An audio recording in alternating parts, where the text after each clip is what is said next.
समं समस्तैरनन्तपर्यायै दर्पणतल्लिव सकला प्रतिफलति पदार्थमालिका यत्र गुरुवः पान्तनो नित्यं ज्ञानदर्शननायका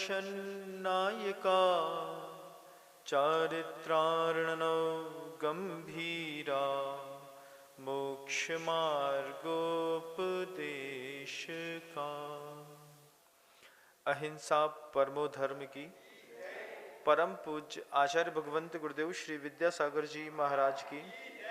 वर्तमान आचार्य परमेष्ठी गुरुदेव श्री समय सागर जी महाराज की।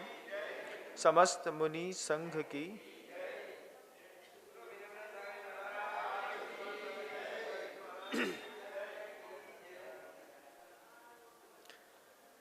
बेटी से कोई बात कह करके जब मन का उत्तर नहीं मिला तो पिता को गुस्सा आ गई। जब पिता को गुस्सा आ गई, पिता क्रूर भाव के साथ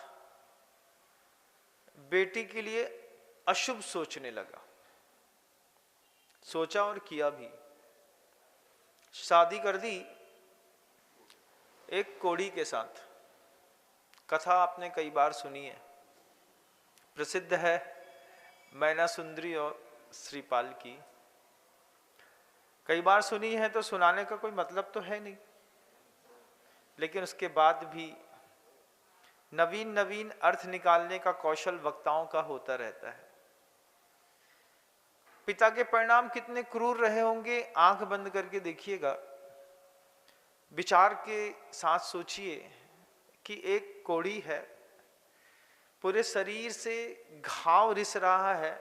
मवाद जब एक बूंद पीली पीली गिरती है, आपने वो देखा होगा, जब खुद के शरीर से निकला हुआ पीला से घाव का पसीना सूख करके और थोड़ा सा सॉलिड होकर के वहीं पे जम जाता है घाव के किनारे, फिर उसको निकालते हैं तो चमड़ी निकल जाती है, नहीं निकालते हैं तो चमड़ी बहुत खिंचती है।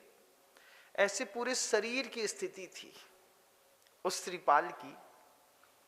और क्रूरता के चरम पर, दुर्भावनाओं के चरम पर, अहंकार के चरम पर पहुंच करके पिता ने मैना सुंदरी की शादी उसके साथ कर दी। बगल में जब श्रीपाल के बगल में जब वो बैठी होगी, एक के हाथ में लाल लाल आलता लगा है, मेहंदी लगी है, अच्छी चुनरी ज्वेलरी डाली है और एक भी कपड़ा तो पहना है, लेकिन अजीब सी स्मेल आ रही है। मैना सुंदरी ने चेहरा तक नहीं देखा था अपने पति का, और वहीं पर मौकाए वारदात पर जब देखा गया, वारदात ही तो है ये, शादी शादी नहीं होती, वारदातें होती हैं। किसी को सफल हो जाए तो शादी शादी कहलाती है, नहीं तो अधिक लोग तो बोलते हैं, बोले वारदात का दिन क्या था, बोले फलाने अक्टूबर, ढिकानी नवंबर, फलाने दिसंबर, ऐसे ही ये सब वारदातें हैं। तो मौका वारदात पर जब मैना सुंदरी के नाक में दुर्गंध लगातार जा रही थी, जब पानी ग्रहण का समय आया तो देखा कि पति के हाथ में यहां पर पूरे में दाग दाग से दिखाई दे रहे हैं। थोड़ा सा और देखा तो देखा कि मवाद गिर रही है। मैना सुंदरी ने पहली बार उस वक्त आंख उठा करके श्रीपाल को देखा, और जब चेहरे पर ऐसे दाग दिखाई दिए फोड़े के, मैना सुंदरी घबराई नहीं। बोले अच्छा, पिताजी ने ये पसंद किया है, ठीक है, शादी हो रही है, पिताजी का बहुमान है, और कर ली शादी, विवाह कर लिया। विवाह करने के बाद जब पहली बार श्रीपाल और मैना सुंदरी अकेले में बैठे थे, श्रीपाल ने मैना सुंदरी से कहा था, तुम यहां से चली जाओ, मेरे तो पाप फूटे ही हैं, मेरे साथ तुम्हारे पाप भी फूटेंगे, तुम यहां से जाओ, मैंने तुम्हें स्वतंत्र किया। मैना सुंदरी कहती है कि आपने मुझे स्वतंत्र किया है, ये आपके विचार हैं, लेकिन मेरी स्वतंत्रता जब होगी जब मैं पिताजी के उस भ्रम बुद्धि को तोड़ दूंगी। कई लोग हाथ में आई हुई चीजों पर रोना रोते हैं, और कई लोग ये सोचते हैं कि हाथ में आई हुई चीज को अब संवारा कैसे जा सकता है। और मैना सुंदरी सोचती है, विचार करती है। स्वसम्मोहन से जुड़े हुए आप जैसे बहुत सारे लोग हैं जिनकी जिंदगी सिर्फ अपने लिए होती है। खुद के लिए कमाना, खुद के लिए खाना, खुद के बच्चे, खुद का परिवार, खुद की चिंता करना, सुबह अपनी पत्नी की चिंता करना, शाम को अपने बच्चों की चिंता करना, रात में सोते हुए भी अपने परिवार की चिंता करना। मैना सुंदरी इस सोच से ऊपर उठ करके डिप्रेशन पे नहीं गई। क्या होगा सोचो, अभी कोई लड़के के बारे में पता चल जाए कि इसके हाथ में एक सफेद दाग है, एक सफेद दाग है, आप उससे विवाह कभी नहीं करेंगे। बोलेंगे भैया रहन दो, पैसा ऐसा तो अपनी तरह है, हाथ को दाग मुंह में आ जाएगा तो कैसे काम करेंगे। नौकर्म का क्या प्रभाव होता है, इसको समझ के बिना बहुत सारे लोग भटकते हैं। मैना सुंदरी ने उस टास्क को ले लिया, और जब तक लोग स्वकेंद्रित जीवन जी रहे थे, मैना सुंदरी ने पर को केंद्र में रख करके साधना शुरू करी है।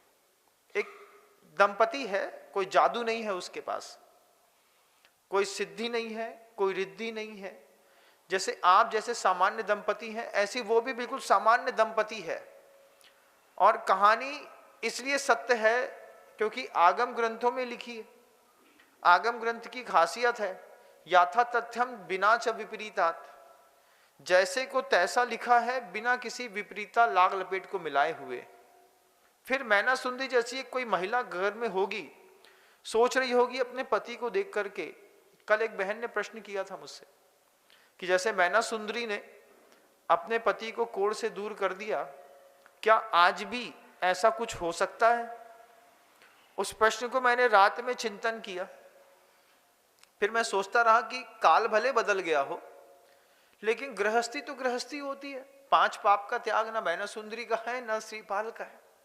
आपके जैसे गृहस्थ में रह करके गृहस्थ धर्म का पालन करना, घाव को साफ करना, देखना, धोना, और उतने ही नहीं थे, उसके अलावा 700 सुभट योद्धा और थे जिनके शरीर पर भी कोढ़ निकला हुआ था। कर्म का उदय कुछ भी रहा हो, लेकिन वो पूरी फौज थी। दुर्गंध युक्त वातावरण में एक दिन रहना बड़ा मुश्किल होता है। उसने अपनी जिंदगी के बसंत निकालने के लिए जो अपने अंतर्मन को तैयार किया है।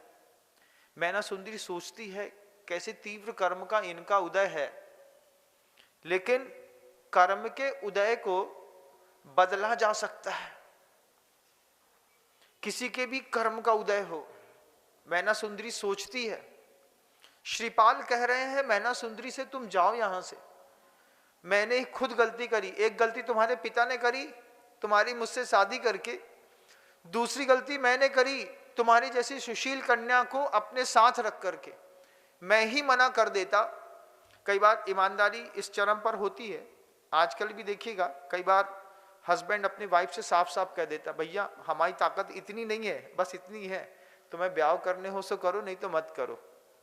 कई बार ऐसा होता है। और कई बार फ्रॉड गेम शो होते हैं, हमारी मौड़ी से नहीं कछू नहीं आए, सो को बखान कर दो। उधर भी ऐसे ही होता है, वो मोड़ा से भी कछू नहीं आए, उसका भी बखान करके शादी होती है, फिर बाद में लट्ठम लट्ठी होती है। लेकिन यहां तो सोची समझी भावनाओं के साथ मैना सुंदरी के साथ श्रीपाल का विवाह। श्रीपाल ने बोला दूसरी गलती मैंने करी, मुझे तुमसे शादी नहीं करनी चाहिए थी, तुम जा सकती हो। मैना सुंदरी कही मेरे हाथ में आया हुआ केस है, अब इसको मैं जाने नहीं दूंगी, इसको बना के दिखाऊंगी। श्रीपाल को जैन धर्म में उतना विश्वास नहीं था जितना उसकी पत्नी को था। आज भी देखिएगा पति को जैन धर्म में उतना कम विश्वास रहता है। पत्नियां लगी रहती हैं, हमारे 16 कारण आ गए हैं, हमारे पंचमेरु आ गए हैं, हमारी 12 भावना की, हमारा तत्वासूत्र उपवास है, हमारे 64 रिद्धि के चल रहे हैं। पति घर के अंदर बोलता है तुम्हारी मम्मी को भूखे रहने से बड़ो मजा आता है। बच्चों से ऐसे बोलते हैं, अपने घर में खाने को नहीं है, तुम्हारी मम्मी भूखी मर रही है। अब मम्मी बेचारी लगी रहती है, 16 कारण, 17 कारण, 18 कारण, कितने कारण हैं वो तो वही जानती है। कौन कौन से कारण हैं वो भी उनके मन की बात है। पुरुष वर्ग को प्रायः करके विश्वास कम रहा भगवान पे, पाप पुण्य पे।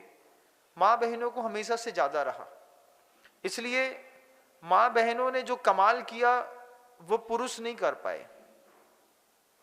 मैना सुंदरी श्रीपाल से कहती है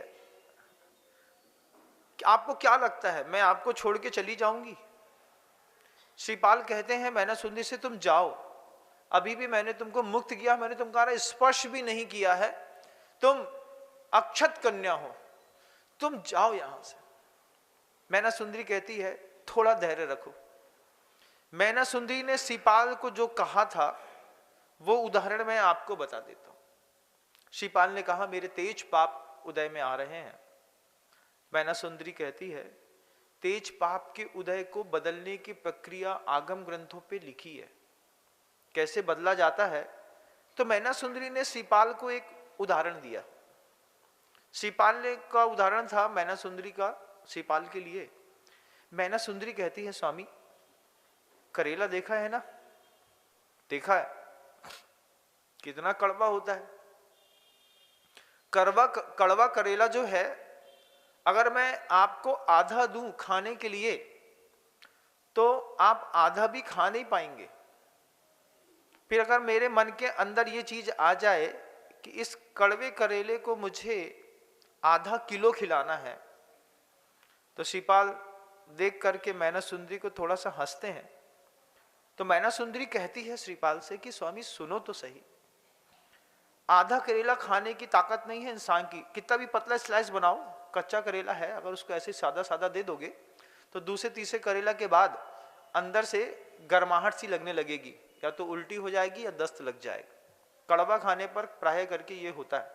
कभी कड़वी लौकी जहरीली हो जाती है, मुंह में डाल लो तो उसके साथ भी ऐसा ही होता है। मैना सुंदरी श्रीपाल से कहती है आप लोग भी समझ लीजिए, हो सकता है जीवन में कभी आपके भी काम आए। मैना सुंदरी श्रीपाल से कहती है आधा करेला खाना मुश्किल है, अगर मुझे आपको आधा किलो खिलाना है तो करेले की प्रकृति में परिवर्तन करना होगा। तेज कर्म का उदय इस शरीर पर है, लेकिन इसके अंदर बैठी हुई चकचकायमान जो आत्मा है, उस आत्मा के कर्म के उदय में परिवर्तन करना पड़ेगा। कैसे परिवर्तन करते हैं? जब मैना सुंदरी श्रीपाल से ये बात कहती है, मैना सुंदरी कहती है कि एक करेला बनाने के पीछे की प्रोसेसिंग आपने देखी हो तो मैं बता देती हूं। पहले करेले को छीला जाता है, छील करके पानी में, नमक के पानी में उसको धोया जाता है। धोने के बाद उसको थोड़ी देर के बाद अच्छे से पकाया जाता है। फिर उसमें मेथी गुड़ डाला जाता है। फिर उसके पूरी की पूरी उत्तर प्रकृतियों में परिवर्तन किया जाता है। मूल प्रकृति में नहीं होता, उत्तर प्रकृतियों में।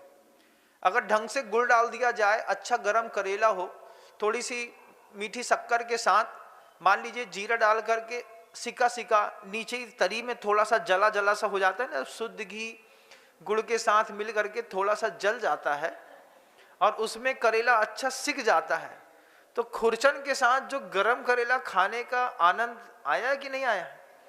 पानी नहीं लाना मुंह में। ये बता रहे हैं कि उसकी एक प्रक्रिया होती है। मैना सुंदरी श्रीपाल से कहती है ये प्रक्रिया है। फिर जब वो खुरचन वाला शुद्ध घी की खुशबू छोड़ता हुआ मीठा करेला अन्य पदार्थों के साथ मुख में जाता है, उसमें इमली का एक टुकड़ा भी रख देते हैं। फिर इमली का टुकड़ा जब गुड़ के साथ मिल करके मुंह में करेला भी आता है, उसके बाद जो संपत्ति करेले से मिलती है वो किसी से नहीं मिलती। अरे जैसे ही यह बात मैना सुंदरी बोल रही थी, श्रीपाल के मुख से पानी गिर गया, जैसे आपके मुख से गिर रहा है। आ तो रही है मुंह में, झूठ क्यों बोलते हो। मैना सुंदरी कहती है श्रीपाल से, स्वामी एक ही तरीके की व्यवस्था नहीं है। महिला अगर सोच ले कि पुरुष को करेला खट्टा करके खिलाना है तो करेले का अचार इतना अच्छा बनाएगी कि करेले के अचार से भी आपका पेट भर सकती है।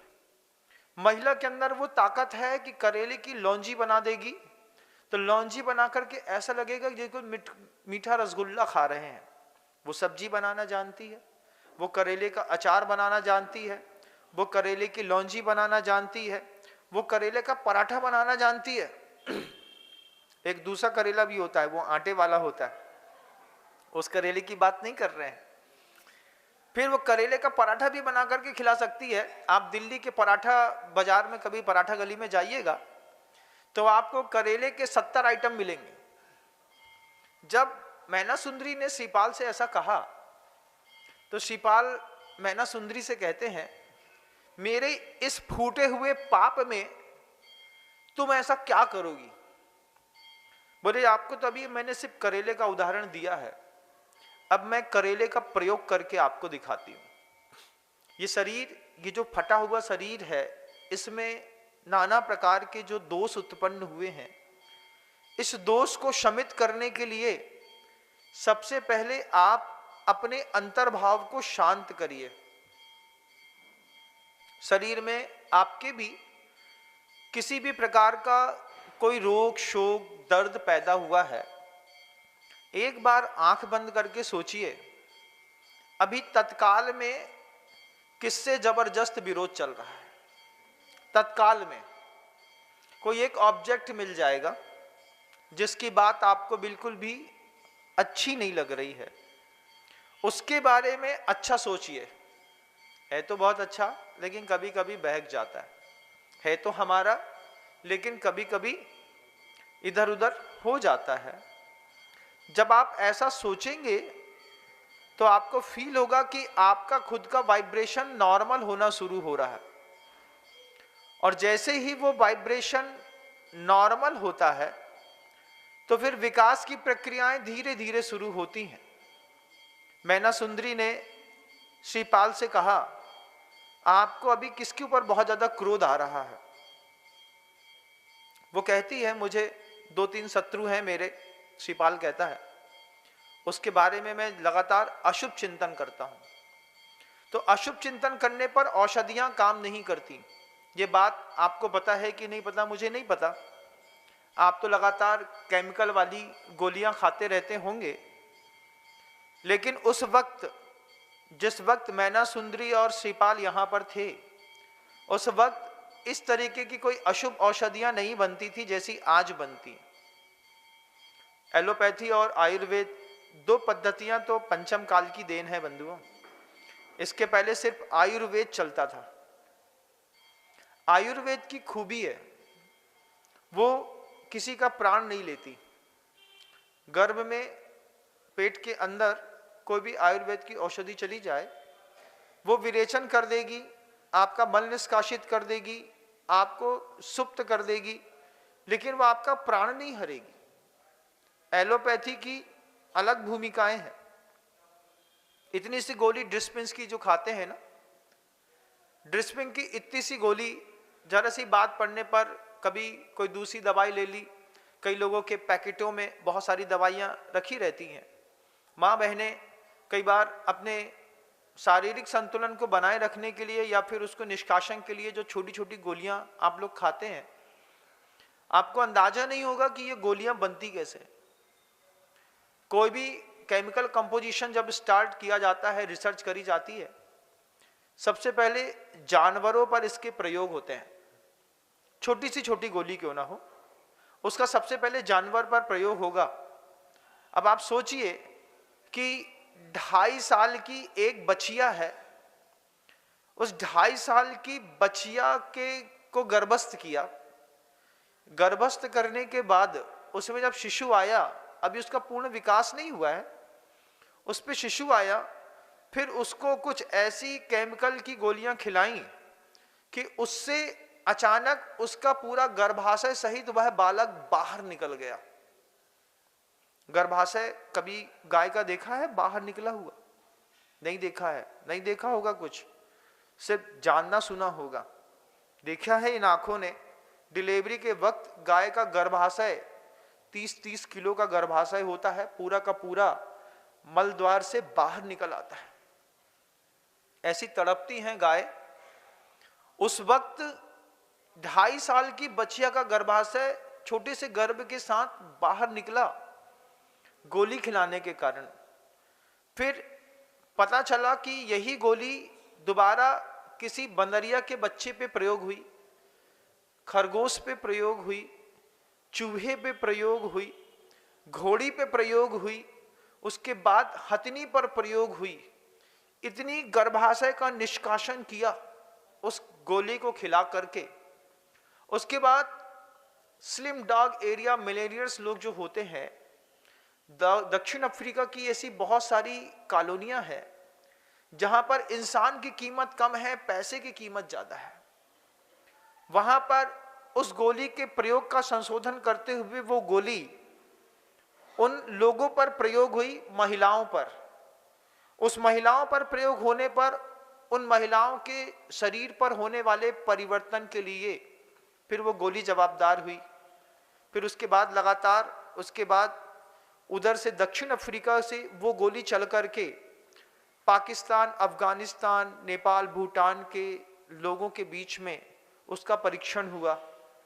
उसके बाद भारत के अंदर बड़े बड़े डीन्स के कोलअप करके उस पर प्रशिक्षण हुआ, परीक्षण हुआ, निरीक्षण हुआ, संशोधन हुआ।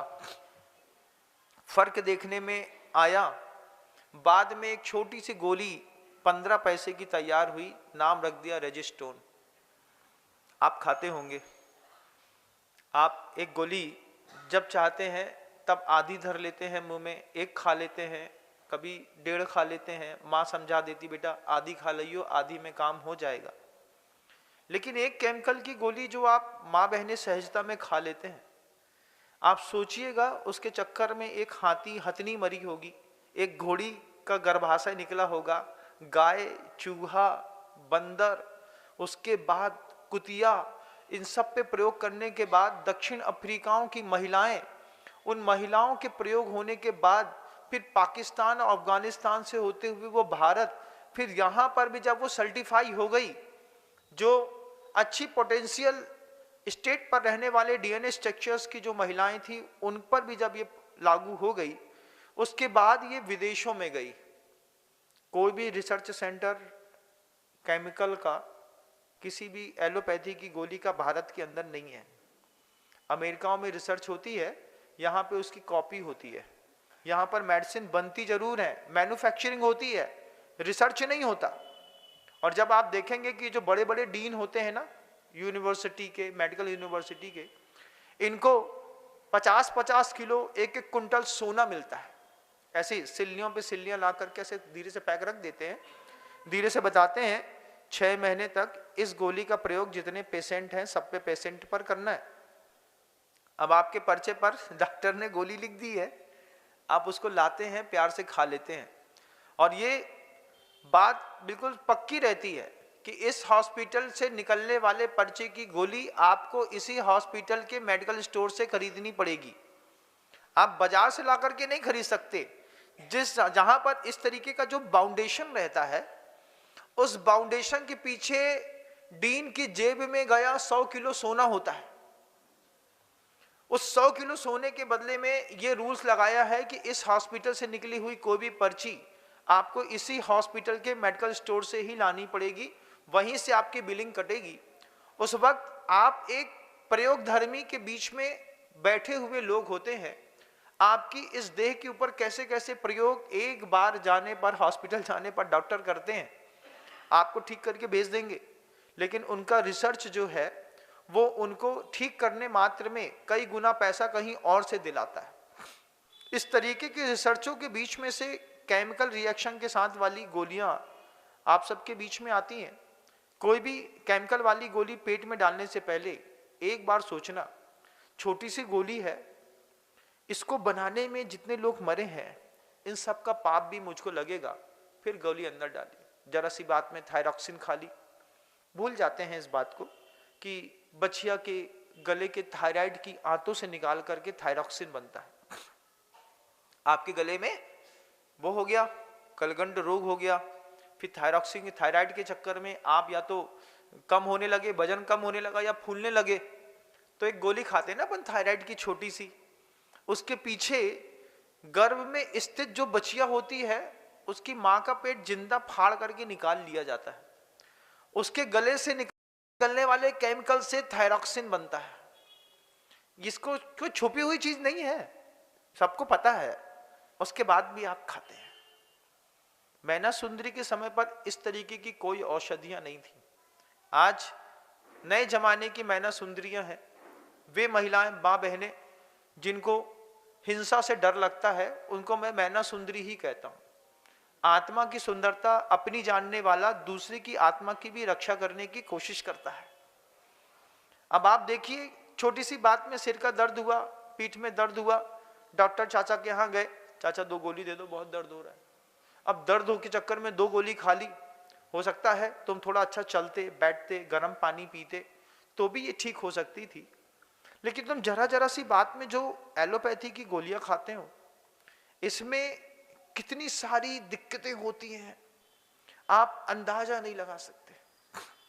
बाजार में मिलने वाले जितने भी डेयरी प्रोडक्ट या फिर दूसरी चीजें होती हैं, रेडी टू ईट होता है, जिसमें मांसाहार मिला हुआ होता है। किसी भी स्टोर पर जहां पर आपके यहाँ ये बेकरी के आइटम मिलते हैं, वहां पर जब आपको क्रीम रोल मिलता है, कोई दूसरी और पेस्ट्री मिलती है, या फिर मान लीजिए आप पिज्जा बर्गर खाते हैं, उसमें अप्रत्यक्ष रूप से जो जानवरों का कलेवर डाल करके उसको बना देते हैं। तो बने हुए जानवरों के कलेवर चूंकि आपको टेस्ट पसंद है, लेकिन बहुत दूर आपके उस टेस्ट को आज यहां पर आपके घर के सामने मेंटेन करने के लिए बहुत दूर किनारे पर कोई सुअर मारा जाता है, कोई मुर्गी मारी जाती है, कोई गाय मारी जाती है, कोई भैंस मारी जाती है, कोई दूसरी और जलीय जंतु मारे जाते हैं, बहुत दूर मारे जाते हैं किनारे पर। कसाईयों में भी सर्टिफिकेट मिलता है, भूल आपको पता नहीं होगा। जैसे आप बहुत अच्छा कोई चीज जीतते हैं ना, तो उसमें सर्टिफिकेट है। कसाईयों के भी सर्टिफिकेट होते हैं कि हम पुश्तैनी कसाई हैं, हमारे हाथ का मरा हुआ जानवर बिल्कुल झटके में अपने प्राण छोड़ देता है, उसको तकलीफ नहीं होती। ऐसी उनकी सोच के साथ वो लगातार, जितनी देर अभी मैंने आपको उद्बोधन दिया है, इतनी देर में लाखों जीव निकल गए आप लोग के स्वाद के चक्कर में। अब उसकी प्रोसेसिंग स्टार्ट है। अभी नए नए जो कारखाने, कत्ल खाने खुले हुए हैं, पहले तो गाय को हाथ से स्लाटिंग करनी पड़ती थी, अब तो बहुत ज्यादा अल्ट्रा सिस्टमेटिक सिस्टम लग गया है। एक तरफ से गाय फंसा देते हैं, दूसरी तरफ से बिल्कुल डिब्बा बंद पैक निकलती है और सीधे विदेश चली जाती है। इस तरीके में आपके घर के अंदर भी जो पदार्थ आते हैं, जैसे आप जब कभी चिप्स खाते हैं बाजार की, केले की, वो क्या होती है, आलू की चिप्स खाते हैं ना, तो जब आलू की चिप्स खाते हैं तो जो पैकेट खोल करके आप आलू की चिप्स खाते हैं, आपने इतना बड़ा आलू देखा है कहीं? कहीं देखा है? नहीं देखा होगा। आलू की चिप्स इतने बड़े बड़े आलू से नहीं बनती। आलू की चिप्स मंडी में पड़े हुए छोटे छोटे गोल सड़े हुए आलू से बनती है। छोटे छोटे गोल गोल आलू होते हैं ना, कभी कभार जब आपका आलू दम खाने का मन होता है, तब वो छोटे छोटे आलू चला करके बाजार से खरीदे जाते हैं, उसको छीलना, उबालना, फिर उसका आलू दम बनाते हैं। उसके खाने का अलग टेस्ट है। महाराज आपको सब पता है, सब पता है हमको। वो जो छोटे छोटे आलू होते हैं ना, उन छोटे छोटे आलूओं को उबाल करके उसका लिक्विड बना देते हैं, घोल। फिर उस लिक्विड को घोल बना करके अब उसमें मान लो अंडा मिलता है। जैसे लेस चिप्स कंपनी के बारे में तो उसने कह दिया कि इसमें तो प्रत्यक्ष रूप से सुअर का मांस मिला हुआ है। उसके बाद भी उसका टेस्ट कुरकुराता हुआ चर्र खाने में जो आपको आनंद आता है, उसके लिए कितनी दूर में किनारे पर कोंटे में एक गाय मारी गई होगी, एक नहीं हजारों मारी गई होंगी। फिर वो चिप्स का लिक्विड आकर के जब वो प्लेटफॉर्म से ऐसा पूरा बहता है, बहते बहते बहते उसमें पूरे कटर होते हैं। उन कटर्स के माध्यम से ये जो टीवी में जो दिखाते हैं ना, इस पे जाना मत, इसमें तो जो भी दिखाते हैं वो 90-95% झूठ का व्यापार है। एक बार रियलिटी वाली मूवी देखिएगा, वो जो टीवी में 3 घंटे की मूवी आती है ना, वो मूवी नहीं देखना, उसको बनाने की मेकिंग मूवी होती है, प्री। वो बताते हैं शूटिंग कैसे हुई, पीछे वीएफएक्स का क्या कमाल था, कैसे वो उड़े, कैसे वो गिरे, कैसे वो हुए। अभी देखा एक अभिनेता को 2-4 घाव लग गए हैं, अभी सुबह सुबह ही हमने देखा उसको, 2-4 घाव अभिनेता को लग गए हैं, तो उसके चक्कर में महकमे में तहलका मचा है। हम सोचते थे यही अभिनेता जो है वो लगातार फिल्मों में कितने घाव देता रहा दूसरों को, रियलिटी में जब घटता है तो पता चलता है। अब आप जो लेस चिप्स का पैकेट खाते हैं, वो छोटे छोटे आलू से, इतने छोटे छोटे सड़े आलू होते हैं, उसको घुमा करके केमिकल प्रोसेसिंग करी, उसमें दूसरी चीज़ें मिलाई, उसके प्रिजर्वेटिव मिलाए, उसमें फिर कुछ नॉनवेज भी मिला दिया टेस्ट मेंटेन करने के लिए, फिर उसमें अच्छे से चिप्स में और चीज़ें मिलाई, फिर रोलर रहते हैं, जैसे चप्पल बनाने का रोलर रहता है ना, कभी देखा है? देखिएगा प्लास्टिक के जो चप्पल बनते हैं ना, तो वहाँ खज्जू भाईजान के यहाँ बनते थे, हमारे यहाँ खज्जू भाईजान थे, तो खज्जू भाईजान के यहाँ चप्पलें बनती थी, तो उनके यहाँ हम जाकर के देख के आते थे, तो वो बनाते थे। तो जैसे चप्पलें बनती हैं ऐसी चिप्स बनती है। अगर आप सही तरीके से चिप्स को गड्डी के ऊपर गड्डी लगाएंगे तो आपको पता चलेगा कि एक लेस चिप्स के पैकेट में या दूसरी चिप्स के पैकेट में से 5-7 चिप्स ऐसी हैं जो बिल्कुल एक शेप की हो जाकर के बिल्कुल एक सी कटिंग पे निकल जाएंगी। आगे पीछे भी हो सकती हैं, लेकिन ऐसी होती हैं, ये बनती हैं ऐसे और आप खाते हैं ऐसे। अब जब ये चीजें आपके सामने है, केमिकल रिएक्शन सामने है, इतनी सारी दवाइयों पे होने वाली हिंसा सामने है, इतना सारा दूषित वातावरण सामने है, उसके बाद भी आप जब लगातार खाते हैं, ये आज के वातावरण की स्थितियां। वहां पर मैना सुंदरी श्रीपाल से कहती है, आपको शुद्ध आयुर्वेद औषधियों से व्यवस्थित कर दिया जाएगा। आज हमारे घर में एक और बड़ी प्रॉब्लम होती है, ये जो आपको शायद पता हो या नहीं पता हो, बताना मेरा काम है, समझना नहीं समझना वो आपका काम है। जब कभी भी हम सार्वजनिक शौचालयों पर लघुशंका या दीर्घशंका इत्यादि करते हैं, वहां पर जब आप फोन में लगातार बात कर रहे होते हैं, बोल रहे होते हैं, संवाद कर रहे होते हैं, उस वक्त नहीं दिखने वाले बहुत सारे वायरस नाक में और मुंह से होकर के पेट पे चले जाते हैं। जब टॉकीज में जाकर के वहां पे बाथरूम जाते हैं, वहां कैसी बैड स्मेल आती है ना, और उसके बैड स्मेल के बीच में वहीं पे खड़े होकर के जब आप अपना प्रेशर हल्का करते हैं और वहां पे बतियाते, अरे यार सब हो जाएगा, देख लेंगे, कर लेंगे, ऐसा होने वाला है, वो तो ऐसा है, ये वो है। मौन रखने को कहा है, लघुशंका दीर्घ शंका के स्थान पर मौन रहिए। मौन रहने से क्या होता है? मौन रहने से आपके स्वास्थ्य की रक्षा रहती है। उस वक्त भी जो आप लगातार बोलते हैं, इससे दिमाग की कई विशेष प्रकार की बीमारियां होने लगी हैं। पढ़िए कुछ संसार में रहते हैं तो, जहां 7 स्थानों पर मौन के लिए जैन दर्शनकारों ने पूर्व में कहा है, आज वो बात बताई जा रही है कि सार्वजनिक शौचालयों पर, और सबसे बड़ी बात ये देखिए कि वहां पर जलने वाले स्प्रिट और जो दूसरी चीजें होती हैं, केमिकल होते हैं, उसके ऊपर जब आपकी लघुशंका के भाग पड़ते हैं तो उससे रिएक्शन होने पर एक नया वायरस निकल रहा है, जिसके कारण नाभि के नीचे कैंसर होने की संभावनाएं बढ़ रही हैं। हम जब पूरी बात देख चुके होते हैं तब बताते हैं बंधु। अभी मैं समोषण मंदिर में था, अभी मैंने एक पेशेंट को देखा जिसको नाभि के नीचे कैंसर हो गया है। मैंने जब उनके पूरे उस भाग को देखा तो मैं कांप गया। इतना दर्द है, इतनी पीड़ा है, इतना ज्यादा वो संक्लेश झेल रहे हैं, कैसे सहते होंगे लोग। लेकिन सिर्फ दर्द पीड़ा देख करके हम किसी का दर्द और पीड़ा दूर नहीं कर सकते। हमें ये सब चीजें सीखने समझने की बात है कि जहां पर सार्वजनिक चीजों के प्रयोग होते हैं वहां पर हम अपने आप को खड़ा नहीं करते। आज समझदार लोगों के बीच में ये ट्रेडिशन चलने लगा है, पहले तो लोग ललत्ते रहते थे, ललत्तों के बीच में फौज चलती थी। शादी का कार्ड आया नहीं कि घुस गए। कहाँ है? आप क्या देखते हैं रिसेप्शन में? क्या देखते हैं आप? एक चीज, रिसेप्शन कितने बजे है, कहां पर है। शादी में कुछ नहीं देखना, कार्ड में किसका लड़का, कौन की लड़कियां, कहां पे, कहां कैसा, इससे कोई मतलब नहीं। बस एक छोटा सा ऐसा काट लेते हैं जो जेब में धर लेते हैं, नहीं तो फोटो खींच लेते हैं कि सुबह का इधर जाना है, शाम का इधर जाना है। तो मोबाइल के जमाना है, कार्ड बंद हो गए, मोबाइल में ही आता है। जाते हैं जो सार्वजनिक बर्तनों पर खाते हैं उनको भी फूड पॉइजनिंग होती है। और सबसे बड़ी बात देखिए, शाकाहारी स्टॉलों पर फूड पॉइजनिंग, सुनिएगा अच्छा लगेगा।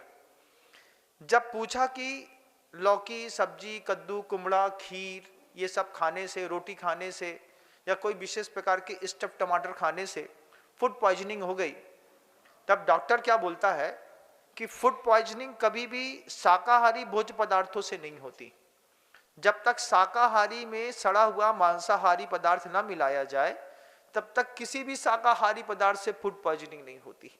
तो जिनके यहाँ शाकाहारी भोज्य पदार्थों के बीच में सड़ी हुई चीजें मिक्सअप करके उसकी ग्रेवी तैयार की जाती है, फिर आप उसको लजीजता के साथ बड़े अच्छे से खाते हैं, टेस्ट लेते हैं, उन सब के पीछे कहीं ना कहीं कोई संगी पंचेंद्रिय जीव की हिंसा छिपी हुई है। आप औषधि के विज्ञान में ट्रेडिशन चल गया है, अब हम शादी विवाह में नहीं जाते हैं, घर से खा के जाते हैं, वहां पर पैकेट वाला पैक बिस्लरी का पानी पीते हैं और फिर धीरे से लोग आप शो ऑफ करने लगे, देखो यार मेरे गुरुजी से दीक्षा हो गई है ना, इसलिए मैंने बाहर का खाना बंद कर दिया। उसके पीछे अब ये जो नया ट्रेंड चला है, पहले तो लोगों को रोटी के चक्कर में बुला लेते तो आदमी, अब आदमी जो समझदार है वो आकर के भी उतने की रोटी नहीं खाए। अपनी पत्नी से बोला था तुम घर ही में बना दो, इधर तो पता है कि मैं कौन के हाथ लगे हैं, उधर तो पता भी नहीं है कि किसका हाथ लगा है, कैसा बनाया है, शुद्धता क्या है नहीं है, उसमें छिपकली गिरी कि मच्छर गिरे कि तिरुला गिरे कि कीड़ा गिरे कि जीरा जैसे बे हरे हरे जो बारिश में जाते बे गिरे, का गिरो का बनाओ कुछ नहीं पता।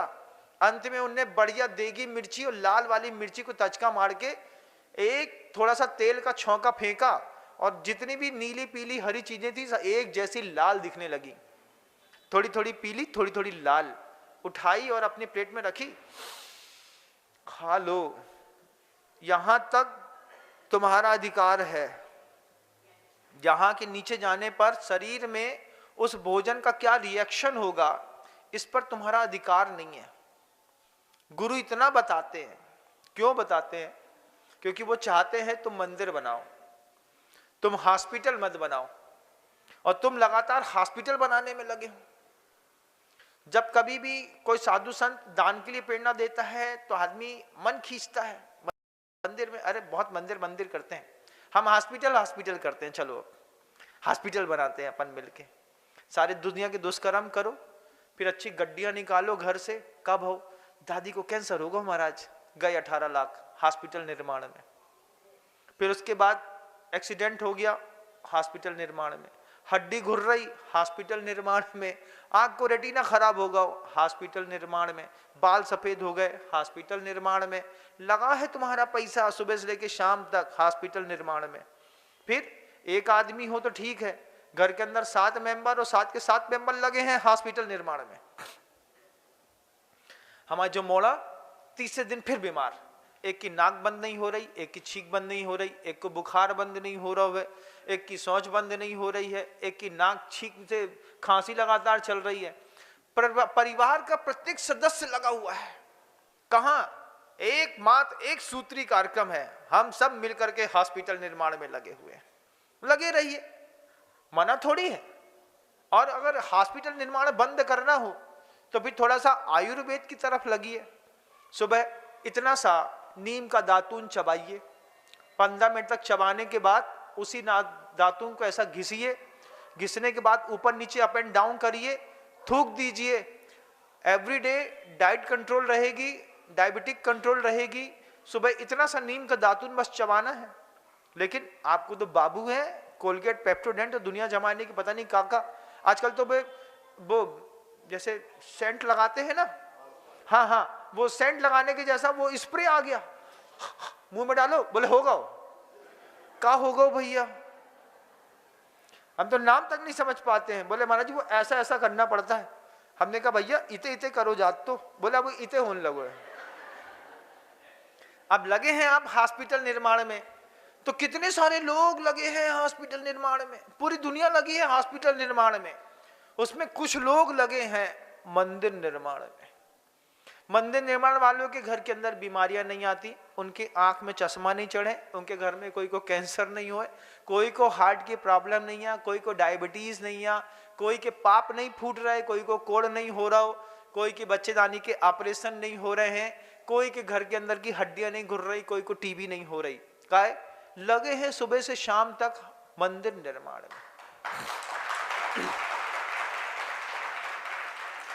आपके घर के अंदर कितने सदस्य हैं और कितने सदस्यों में से कितनी राशि हॉस्पिटल निर्माण में जाती है, एक बार डाटा चेक करके देखो भैया।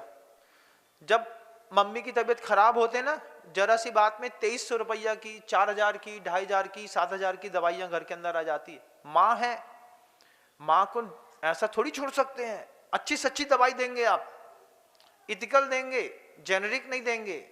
महंगी कंपनियों की दवाई देंगे तो हमारी मम्मी जल्दी ठीक हो जाएगी।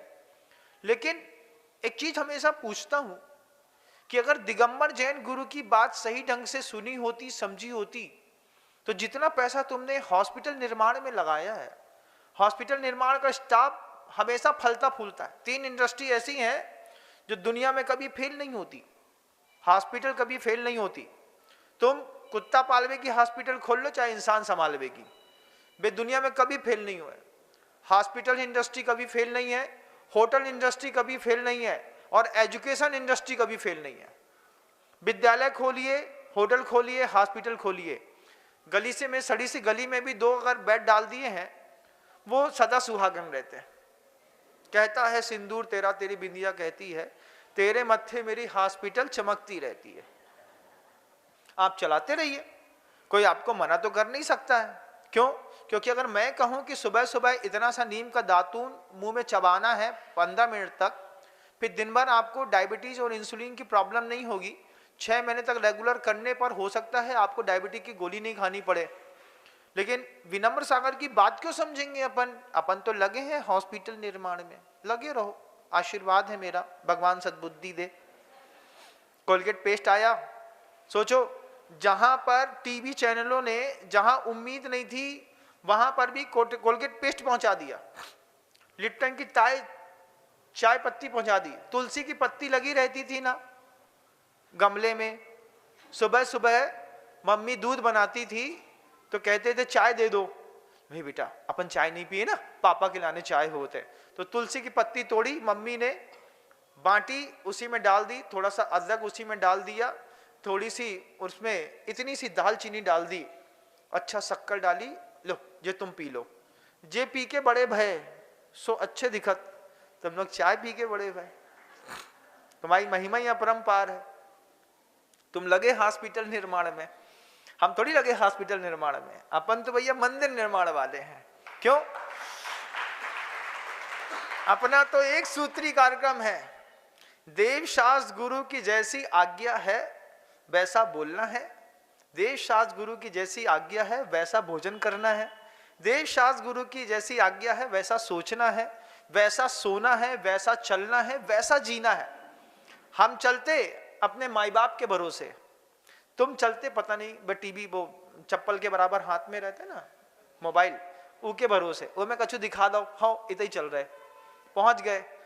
कुछ भी खा लो तुम संसार का, तुम सिर्फ हॉस्पिटल निर्माण में लगे। कितने सारे लोग इसके सक्रिय सदस्य हैं। महाराज हमसे जैसे सक्रिय सदस्य ना पूछिए, हर तीसरे दिन डायलिसिस कराते हम। हॉस्पिटल निर्माण की एक मशीन खरीद लेते, अरे हो गया महाराज, हम सोचते हैं पैसा है तो दे ही दो।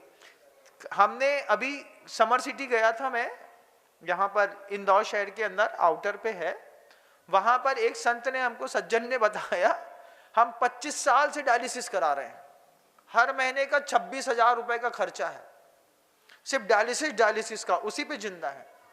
आप लगे हैं हॉस्पिटल निर्माण में, लेकिन आप दातुन नहीं करेंगे, आप गर्म पानी पीने का नियम नहीं लेंगे, आप उबला पानी पीने का नियम नहीं लेंगे, आप मित भोजन करने का नियम नहीं लेंगे, आप ओवर ईटिंग करेंगे। जो भोजन करते हैं वो 3 कारणों से, आचार्य जी ने हम लोगों से कही थी एक बार, मेरा पेट थोड़ा सा ज्यादा बड़ा हो गया था, दुर्ग की बात है, ठंडी के दिन थे, जवान थे, अच्छी भूख लगती थी, गुड़ के लड्डू मिलते थे, अच्छी चूरमा मिलती थी, बाटी कचौड़ी सब मिलती थी, खा के चले आते थे। और जब आते थे अच्छा दूध पी लिया उसके ऊपर, बढ़िया, महाराज जी केसर वाला है, हम कहा दे दो, हम ये सोचते थे इससे अपना शरीर भी थोड़ा केसर जैसा दिखेगा। अब अबोध अवस्था थी ना, 30-32 साल की उम्र थी उस वक्त, अच्छा खाते पीते घर के दिखते थे, लाजवाब टाइप के। तो जैसी मैंने एंट्री मारी इरापद भक्ति में, तो उस दिन गुरुजी ने मेरा पेट देख लिया। अब पेट देख करके बोलते हैं, विनम्र बहुत बड़ा हो गया है। हमने कहा आचार्य जी इतना बड़ा तो नहीं दिख रहा है। फिर आचार्य जी बड़े अच्छे से बोलते हैं, साधुओं की अपनी एक आचार संहिता है। गुरुजी ने पेट देखा, पेट देखते साथ देखा कि हाँ अभी ठंडी चल रही है ना। हमने कहा आचार्य जी वैसे मुझे तो ध्यान ही नहीं रहता है कि मैं कुछ ज्यादा खाता हूँ। अब गुरुजी जो देख रहे थे, 40 साधु पीछे बैठे थे। मैंने कहा आचार्य जी नहीं इतना बड़ा नहीं है। फिर आचार्य जी बोलते हैं कि ऐसा देख के बोलते हैं, हाँ काफी बड़ा है। हमने कहा आज कुछ होने वाला है मेरे साथ। मैंने पीछे देखा 1-2 साधु की तरफ, हमने कहा कोई बचाओ भाई मुझे, फंस गई है गाड़ी। तो कोई बचाने तैयार नहीं, सब लोग आंख बंद करके अपना पेट अंदर करके बैठे थे कि कहीं ऐसा ना हो कि इनके चक्कर में हम कुट पिट जाएं। फिर बाद में गुरुजी की कृपा हुई। क्या कृपा हुई?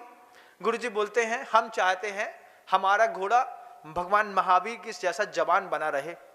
हमने कहा आचार्य जी मैं बिल्कुल लिमिटेड लेता हूँ, कोई ज्यादा नहीं लेता हूँ। बोले हाँ वो तो दिख रहा है तुम्हारे उससे, एक काम करते हैं 64 रिद्धि का उपवास ले लो। क्या समझ रहे हैं? 64 रिद्धि के उपवास दे दिए गुरुजी ने, और ऐसा नियम ले लो कि ये 6 महीने में अपन कर लेंगे। हमने कहा 6 महीने में? प्यार से गुरुजी बोलते हैं हाँ वो हो जाएगा, हो जाएगा, तुम्हारे तो बढ़िया अच्छा दिखते हो, तो बढ़िया है। अब केसर जैसे होने चाह रहे थे, वे लग गए उपवास में। फिर हमने हिसाब किताब लगाया। हिसाब किताब क्या लगाया कि 6 महीने में 180 दिन होते हैं, 6 × 18, 180 दिन में 65 उपवास करना है। फिर हम गए चाची के पास, हमने कहा चाची एक आहार एक उपवास हो जाएगा, थोड़ा ज्यादा हो जाएगा, थोड़ा कम कर सकते हैं? तो गुरुजी बोलते हैं हाँ तुम 2 महीने और बढ़ा लेना। फिर इस तरीके की बार्गेनिंग के साथ 64 रिद्धि के उपवास मिलकर के गुरुजी ने अपडेट कर दिया शिष्य को। अब तुम, फिर गुरुजी बहुत अच्छी बात कहते हैं। आचार्य जी ने जब ये कहा उसके बाद कहते गुरुजी अच्छा ये बताओ, प्यार से बोलते नम्र इधर आ, अच्छा ये बताओ भोजन क्यों करते हैं? तो हमने आगम के 6 कारण दिखा दिए, तीर्थ की वंदना के लिए, वैयावृत्ति करने के लिए, स्वास्थ्य की रक्षा करने के लिए, रत्नत्रय के पालन करने के लिए।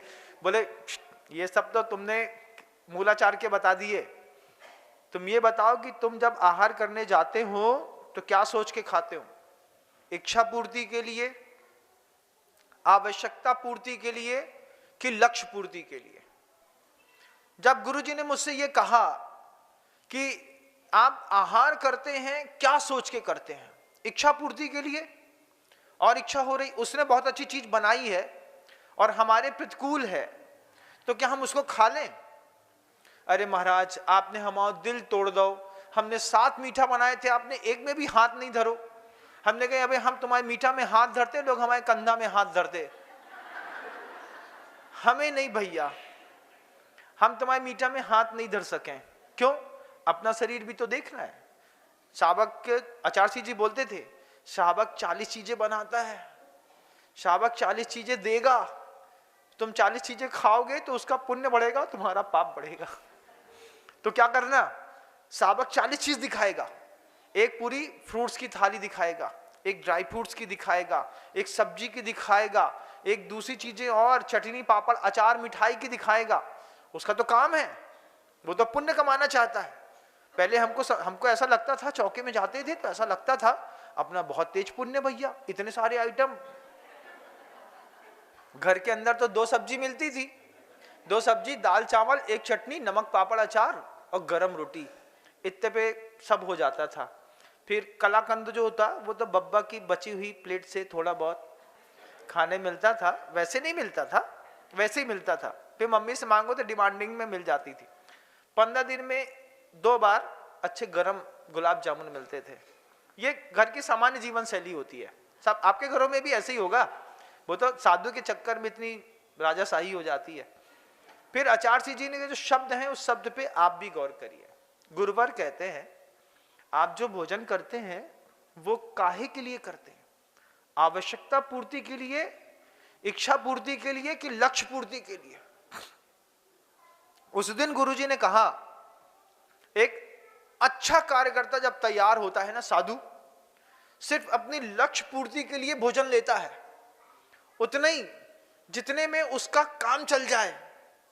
वो ये नहीं सोचता महाराज ये गुड़ के लड्डू हैं बनाए हैं तो आप खा लो, भैया रहन दो, हमारी लक्ष्य पूर्ति के लिए जितना आवश्यक है, एक दिन रह सकूं इस भोजन के माध्यम से, 3 टाइम की अच्छी सामायिक, 3 टाइम का अच्छा प्रतिक्रमण, 4 घंटे की 4.5 घंटे की एक नींद हो जाए, स्वस्थ संवाद हो जाए, गले में खराश खांफ ना हो, बस इतना पर्याप्त है।